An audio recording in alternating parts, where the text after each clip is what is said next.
So I read this article over the weekend on yahoo.com about an attack that happened in Mozambique, and then I fell into this rabbit hole of what the hell's going on in Mozambique.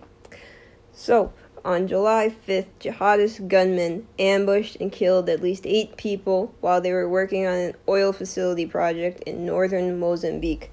The attack was later claimed by an Islamic State affiliate. Other groups, including Al-Shabaab, Nas al-Sunnah, Swahili Sunnah, and Al-Sunnah wa Jama'ah, are all active in the country.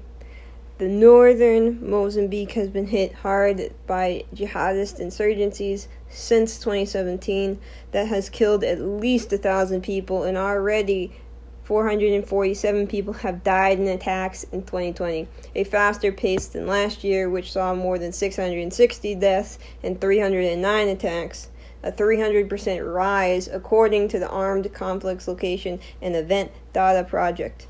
The UN estimates in May that attacks have displaced at least 210,000 people. With the recent attacks, the number of displaced is estimated to reach at least 250,000 by the end of 2020.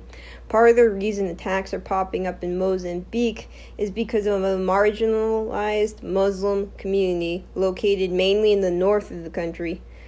Unemployment, poverty, disenfranchisement are all too common among the youth there.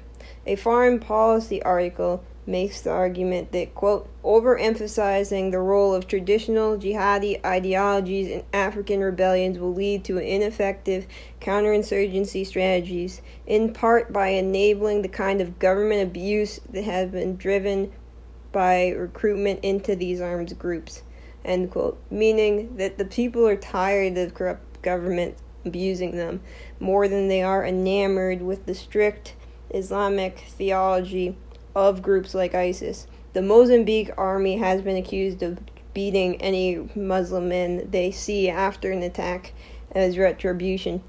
Mozambique badly needs regional and international assistance, often overlooked for its richer neighbors like Tanzania or South Africa. It is still recovering from a decade-long civil war which ended in 1992. The military is poorly supplied and has struggled to contain and combat attacks by extremists. The U.S. has little presence in the country, but Russia has deployed Wagner mercenaries into Mozambique. However, multinational corporations such as ExxonMobil and Total have recently invested in the oil-rich north.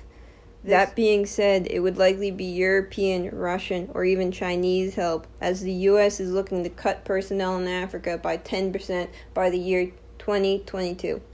The larger concern here is that Mozambique could destabilize one of the more stable areas of Africa, like mentioned in the previous video when we were talking about Mali and the Sahel, and how that destabilized 4 other countries.